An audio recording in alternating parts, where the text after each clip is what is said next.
Boa tarde, pessoal. Hoje nós vamos apresentar a primeira aula nossa sobre a junção PN. Então, eu gostaria de, antes de entrar propriamente no assunto, eu gostaria de fazer uma breve revisão a respeito de um material usado na eletrônica, no caso específico, o silício. Nós sabemos que o silício, símbolo dele, ele tem um número atômico igual a 14. Isso significa que nós temos um núcleo e nós temos nas camadas K, 2 elétrons. Na camada L, nós temos 8 elétrons. E na última camada, que é a camada M, nós temos 4 elétrons. Ok? Então essa seria, e aqui nós temos 14 prótons no núcleo, tá ok? Então, basicamente, esse é um átomo de silício. O silício, que é o elemento um dos elementos mais abundantes na natureza e que é extremamente importante na eletrônica. A eletrônica se desenvolveu graças ao silício, tá ok? Muito bem. O que importa para nós aqui é a última camada. Então nós podemos retirar todas as outras camadas e representar o silício como sendo um núcleo, como tendo um núcleo, que não vai fazer diferença para nós também, tá certo? E na última camada, os 4 elétrons dele, tá ok? Vocês devem ter visto lá da química que todo elemento, ele busca a configuração de um gás nobre. E o que o gás nobre tem? O gás nobre tem 8 elétrons na última camada. É isso que o torna estável. Então, de uma certa forma, todos os elementos químicos tendem a ter 8 elétrons na última camada. Eles procuram ter o equilíbrio, tá ok? A configuração de um gás nobre, um gás estável, tá ok? Então, nós agora temos aqui um átomo de silício e nós temos na última camada 4 elétrons, tá ok? Como nós acabamos de dizer, ele procura ter 8. Então, se nós pegarmos agora não um átomo isolado de silício, mas vários átomos de silício, numa chapa, por exemplo, tá certo?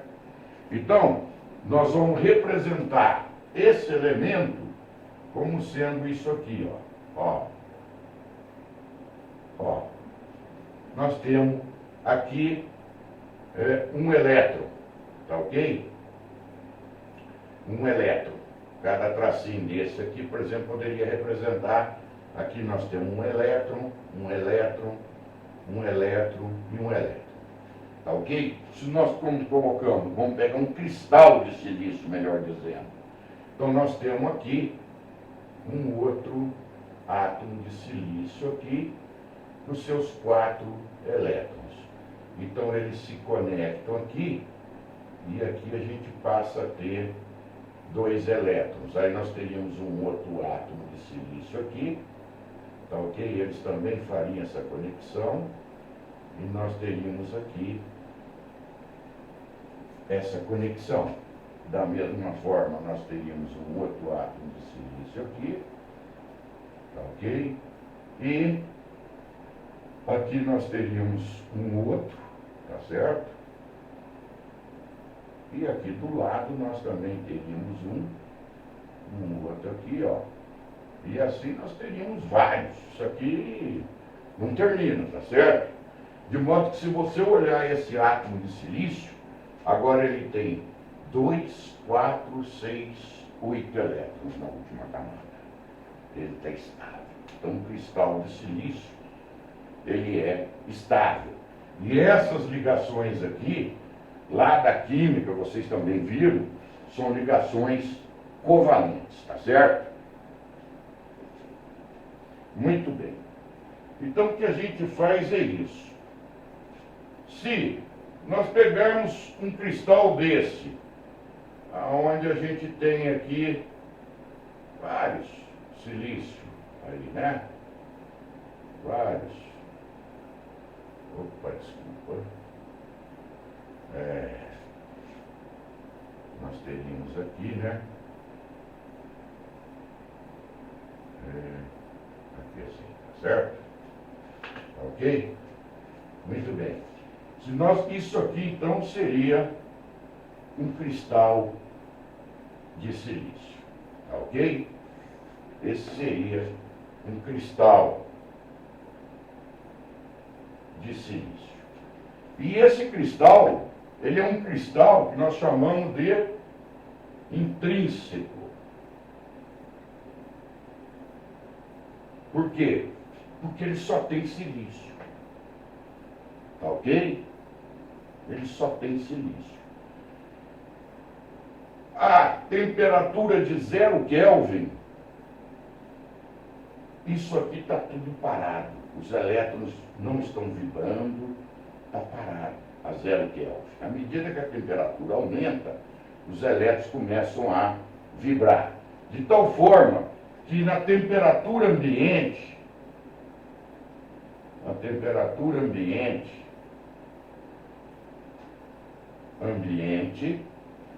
nós temos algumas dessas ligações aqui, covalentes, quebradas pela temperatura.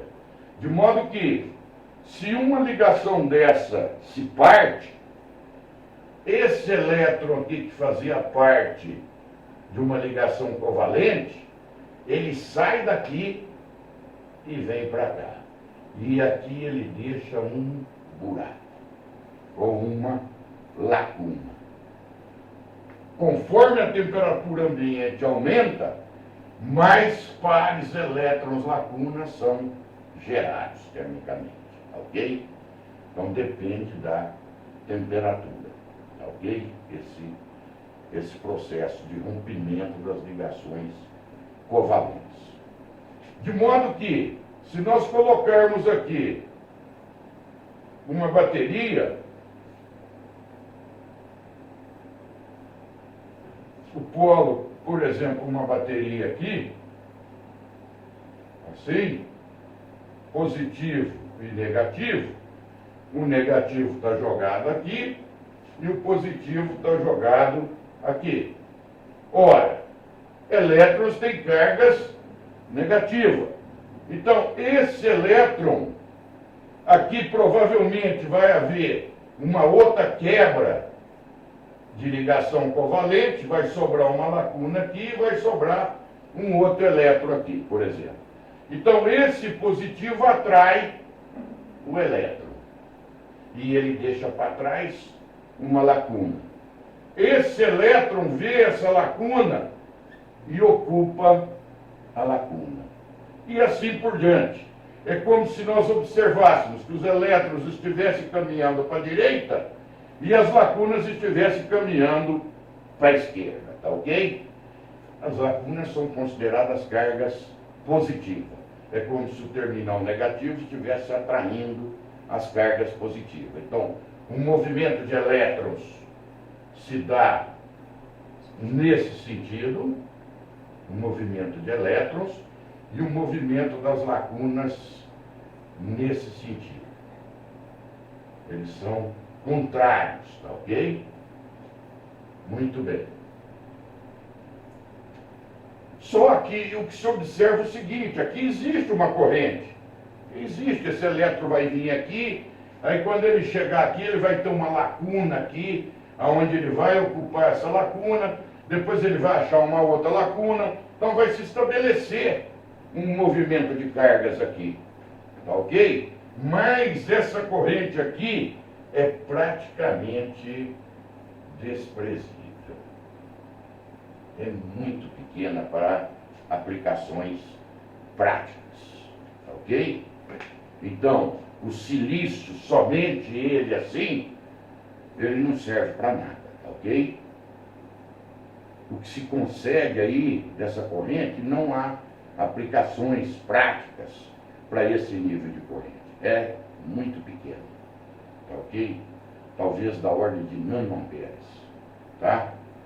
Então, o que a gente faz é pegar um cristal intrínseco desse aqui e adicionar certas impurezas nesse cristal. Ou seja, nós fazemos a dopagem desse cristal, tá ok? Então nós temos dois tipos de materiais que nós podemos lançar a mão para fazer a dopagem. Um seria, por exemplo, dopá-lo com um átomo trivalente e o outro seria dopá-lo com um átomo pentavalente. O que seria isso? Um átomo trivalente. Um átomo trivalente é aquele que tem na camada de valência 3 elétrons. E um átomo pentavalente é aquele que teria na camada de valência. A camada de valência seria a última camada do átomo que apresenta elétrons. Então, a camada de valência é a última camada onde existe elétron. Então ele teria 3, ele seria um elemento trivalente. Ou ele teria 5, por exemplo, se ele fosse pentavalente. Por exemplo, um exemplo de pentavalente seria o fósforo. Um exemplo de trivalente seria, por exemplo, o boro. Então nós podemos adicionar, através de um processo um pouco complicado, tá certo? Nós vamos ter um vídeo aí mais à frente, onde a gente mostra esse processo. Não é tão simples quanto a gente fazer aqui no quadro, tá certo? Onde a gente consegue colocar elementos trivalentes e pentavalentes. Por hoje é só. Muito obrigado.